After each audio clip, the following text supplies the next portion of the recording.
Nous recevons aujourd'hui Alain Mabankou, écrivain, professeur aussi de littérature aux États-Unis, littérature francophone. Alors vous racontez votre histoire, Alain, dans ce roman Lumière de Pointe-Noire. Vous y retournez au Congo après de nombreuses années d'absence, 23 ans d'absence. Comment vous expliquez cette telle distance que vous aviez finalement avec le Congo ? J'avais comme l'impression que si je me rapprochais trop de ce rêve, c'était comme quelqu'un qui avait une poule qui pondait des œufs d'or et qui, par mégarde, venait à ouvrir le ventre de la poule pour savoir comment ça se passait. Et ben, il perdait à la fois la poule et il perdait l'or. Donc je restais de loin. En 95, quand votre maman décède et que la famille vous appelle en disant voilà, Alain, viens, ta maman est plus là, etc. Vous dites je refuse, je prends pas le téléphone, je fais le mort. Pourquoi ? C'est même le cas de les dire. J'ai fait le mort parce que je ne voulais pas altérer l'image d'une femme que j'avais vue vivante, souriante, rieuse. Ici, c'est une femme rebelle, c'est une femme indépendante. Elle achète son propre terrain elle-même, elle a son activité de commerce, elle porte le pantalon, comme on dit chez nous. Hein, cette femme porte le pantalon, elle hausse le ton. Elle n'est pas représentative de la femme africaine. Elle n'est pas représentative de cette sorte de femme africaine qu'on nous représente comme un meuble potiche. Mais c'est une femme en mouvement. À sa manière, elle était comme une Margaret Thatcher africaine. Ouais, dame de fer. Sauf que son fer, ce n'était pas pour faire vraiment souffrir, mais elle voulait que les choses soient arrangées.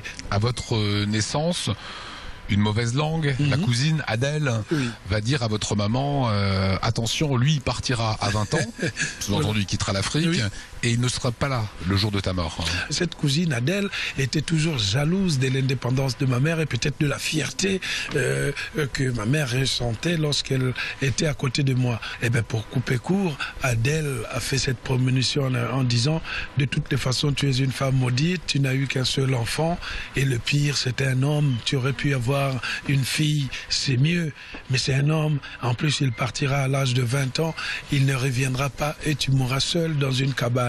Et cette prophétie s'est déroulée telle que l'avait racontée Adèle.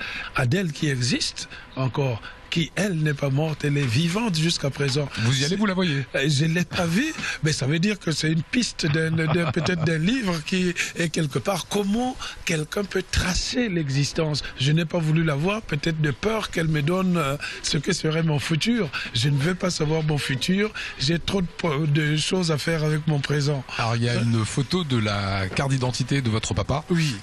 J'ai trouvé ça très drôle. Né vers 1935.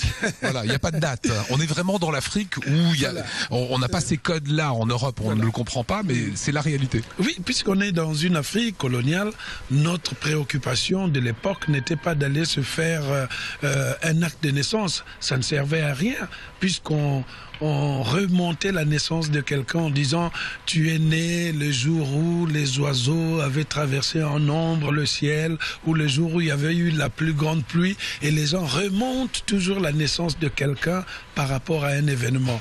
Notre calendrier n'est pas cérébral, c'est un calendrier de la nature.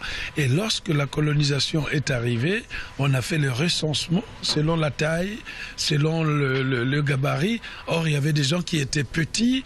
Bon, l'Européen se disait il est tellement petit qu'on va lui donner 22 ans. Parfois, il en avait 32. Il y en a qui faisaient 1m95. On dit, oh là là, il est très très grand. Lui, là, il a 50 ans, alors qu'il avait 30 ans. Donc, c'est comme ça qu'on veut. Voilà, mon père fait partie de ces gens à qui on avait affecté un âge parce qu'il était petit. On avait, ma mère, c'était vers 1945.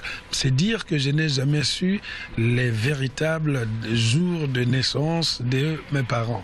Vous savez, Alain, qu'en Alsace, un des symboles, c'est la cigogne. J'ai découvert dedans une cigogne noire. Voilà. J'ai l'impression que c'est un petit peu vous, la cigogne voyageuse. Voilà, je suis cette cigogne, c'est vrai, voyageuse.